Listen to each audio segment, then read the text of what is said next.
ইয়াত মই দেখিছোঁ AIUDF কেণ্ডিডেট দিব নোৱাৰিলে, কাৰণ তিনিটা পাৰ্টি লগ লাগিছে, AGP, BJP, AIUDF। মই বিধায়কক সুধিছোঁ, যদি ইমানেই দম আছিলে কিয় কেণ্ডিডেট ইয়াত দিব নোৱাৰিলে?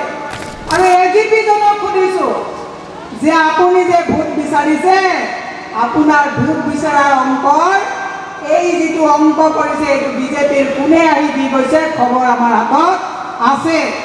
মানকাছরে এসে বড় বড় কথা, কোন জায়গায় কে টিকিট দিছে, আমি কেন মানকাছরে দেইনি সে প্রশ্ন, আমি কেন মানকাছরে টিকিট দেইনি সে প্রশ্ন, তোমরা কেন শহ শহ জায়গায় টিকিট দাও না, 1200 ওয়ার্ড মেম্বার কিভাবে বিজেপি ওয়াক ওভার পাইলো, তোমরা টিকিট দিলে না তার জবাবটা কও। কিভাবে তোমরা এপি কত 259 269 কেন তোমরা দিতে পারলে না, কার সাথে বুঝাবুঝি করছো সেটা কও। কত হাজার পিসি 39 37 37টা জেলা পরিষদ বিনা কন্টেস্টে বিজেপি জিতেই দিলে, টিকিট দিতে পারলে না, কিসের জন্য, কার সাথে বুঝাবুঝি সেটা কও।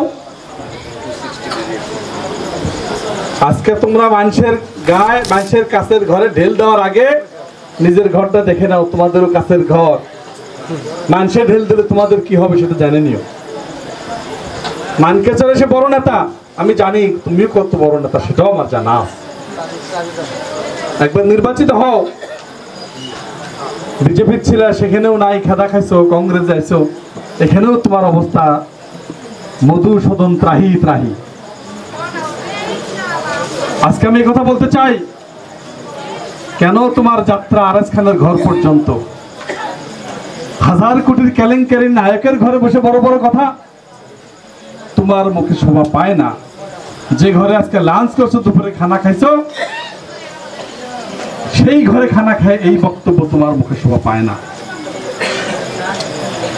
আজকে আমি এই কথাই জন্যই বলতেছি, আমাকে কটাক্ষ করে কয়েকটা কথা বলছে, তার জবাবে আমি বেশি কথা বললাম না, ভদ্র হিসেবে কয়েকটা কথা বলে রাখলাম। আমাদের ইতিহাস জানা আছে, আসামের রাজনীতিতে আমরাও মোটামুটি 20-25 বছর থেকে গজ গজাই আছি। আমাৰ তানমিনা খান নাগৰিয়াৰে এই জিলা পৰিষদৰ পৰা, যিটো 1 নং কাকৰিপাৰা জিলা পৰিষদৰ পৰা ভোটত খাৰা হৈছে, 100% ভোট দিব, কাৰণ AGP গৰাকীক ভোট দিয়া মানে AIUDF আৰু বিজেপিক ভোট দিয়া। বদৰুদ্দিন আজমল নাগৰিয়াৰ লগত বিজেপিৰ কি সম্পৰ্ক আছে, আজি গুগলত চাৰ্চ কৰি চাব। লালন বাব এটা টিভি ইণ্টাৰভিউত হিমন্ত বিশ্ব শৰ্মাই কৈছিলে, मेरा बधू भाई का साथ बहुत अच्छा रिलेशन है, राज्यसभा में जब जब मेरा 2 साल ग्रुप का दर का जरूरत पड़ता है, बधू भाई को हम बोलते हैं, वो दिलवा देता है। तार माने बीजेपी और बधू भाई एक हल, और के कारणे एबार এই কথা মুসলমান সমাজে বুঝি পায়, বধু ভাই ধুবুৰীৰ পৰা টাটা বাই বাই কৰি দিলে। আৰু আপোনালোকৰ ইয়াত যিজন বিধায়ক আছে, 26ত টাটা বাই বাই নহয়, তেওঁ গম পাই ইয়াৰ পৰা ইতিমধ্যে ইয়াত কেণ্ডিডেট দিবলৈ সাহস নকৰিলে। মীরা বরঠাকুর এসে কার প্রচারে নামছে, যাদের বাড়িতে 1000 কোটি টাকার কেলেঙ্কারি, যাদের বাড়িতে জেলার সমস্ত কেলেঙ্কারি মূল নায়ক, তাদের বাড়িতে এসে আজকে মীরা বরঠাকুরে বড় বড় কথা বলছে। মীরা বরঠাকুর জানি একটা কথা মনে রাখা উচিত, আপনি কেন শীতে শীতে আইসা ওই বাড়িতে উঠছেন তার কারণটা আমাকে কম। আপনার উদ্দেশ্য কি? আপনি তো সততার লেকচার দিতেছেন। মানকাছরের রাস্তা থেকে দুঃখ, 75 বছরের বোধহয় 60 বছর তোমরা রাজত্ব করছো মানকাছর, রাস্তা কেন নাই তার জবাব তো তুমি দিতে লাগে ফার্স্ট। মীরা বরঠাকুর, কয়েকদিনকার আগে তোমার যে বক্তব্য, এমপি ইলেকশনে হারার প্রতি যে বক্তব্য, সেই সময় দেখছি কংগ্রেসের কোন গ্রুপে তোমার খন্তি মারছে, তুমি কইছো কোন গ্রুপে বিজেপির সাথে আছে, কোন গ্রুপে তোমার খন্তি মার তোমাকে হারাইছে, কোন গ্রুপে হেমন্ত বিশ্বের সাথে সম্পর্ক রেখে তোমাকে হারাইছে, সেই বক্তব্য এখন আমার মনে আছে, ভুলে যায়নি। মানকাছড়ে এসে বড় বড় কথা, কোন জায়গায় কে টিকিট দিছে, আমি কেন মানকাছড়ে দেইনি সে প্রশ্ন, আমি কেন মানকাছড়ে টিকিট দিইনি সে প্রশ্ন, তোমরা কেন শহ শহ জায়গায় টিকিট দাও না, 1200 ওয়ার্ড মেম্বার কিভাবে বিজেপি ওয়াক ওভার পাইলো, তোমরা টিকিট দিলে না, তার জবাবটা কও। কংগ্ৰেছ এনেকুৱা এটা দল যিটো দলৰ লগত আমি সকলোৱে ঐক্যবদ্ধভাৱে অসমৰ স্বাৰ্থত একেলগে কাম কৰিব পাৰোঁ। আজি মই হিমন্ত বিশ্ব শৰ্মা ডাঙৰীয়াক ক'ব বিচাৰিছোঁ, বাংলাদেশৰ বৰ্ডাৰলৈ বোল্ডাৰ যেতিয়া যায় তেতিয়া তোমালোকে এজিপিৰ পুৰণা বিধায়কজন আৰু জয়ন্ত মল্লই বোল্ডাৰৰ কিন্তু ট্ৰাকত 5,000 টকাৰ কমিশ্যন ল'বলৈ ভাল, কমিশ্যন ল'বলৈ ভাল। ইয়াত চুপাৰীৰ যিটো 35% বুলি কথা ওলাই আছে, ইয়াত মানকাছৰৰ লোকসকলে, মহিলাসকলে দিনটো কষ্ট কৰি হাতৰ চাল ছিঙি চুপাৰীৰ ব্যৱসায়ত তেওঁলোকে নিজৰ শ্ৰম দি তেওঁলোকে কাম কৰাৰ পিছত 35% তোমালোকে কমিশ্যন কিন্তু দিছপুৰলৈ লৈ যাবলৈ ভাল, কিন্তু তোমালোকে যেতিয়া আমি এইবোৰ কথা কওঁ কংগ্ৰেছক লুঙি বুলি ক'বলৈ তেতিয়া তোমালোকে স্পৰ্ধা কৰা। মই কে হিমন্ত বিশ্ব শৰ্মাক কৈছোঁ, সিন্ডিকেট বহুত হ'ল, তিলৰ সিন্ডিকেট, বল্ডাৰ সিন্ডিকেট, চুপাৰীৰ সিন্ডিকেট, গৰুৰ সিন্ডিকেট, ড্ৰাগছৰ সিন্ডিকেট, এই সিন্ডিকেটবিলাক চলাই থকা মানুহবোৰ ক'ত, এই অঞ্চলৰ ৰাইজে চিন্তা কৰা ভাল।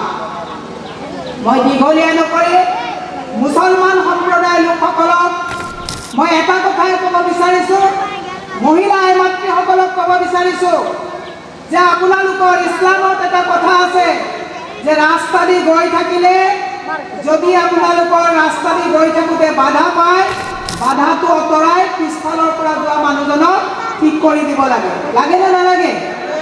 যদি ইছলাম বিশ্বাস কৰে আপোনালোকে, হিমন্ত বিশ্ব শৰ্মাই অসমৰ প্ৰতি জাতি জনগোষ্ঠীৰ কাৰণে বাধাৰ সৃষ্টি কৰিছে, কৰিছেনে নাই?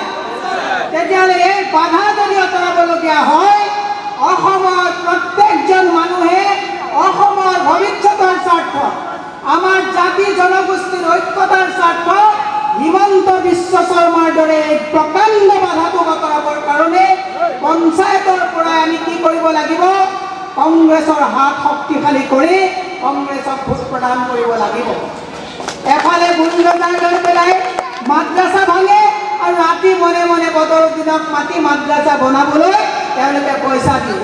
মই হিমন্ত বিশ্ব শৰ্মাক কৈছোঁ, ৱাকফৰ কথা আপোনালোকে শুনিলে যে ইছলামৰ যিবিলাক সম্পত্তি, এই সম্পত্তিৰ ওপৰতো তেওঁলোকে আৰোপ কৰিবৰ কাৰণে তেওঁলোকে যি নিয়ম নীতি আনিছিলে তাতো আমি মাতাৰ কাৰণে তেওঁলোকে আমাক মুছলমান তুষ্টিকৰণ পাৰ্টি বুলি কয়, কিন্তু আমি মুছলমান তুষ্টিকৰণ পাৰ্টি নহয়, কংগ্ৰেছ এটা ধৰ্ম নিৰপেক্ষ পাৰ্টি।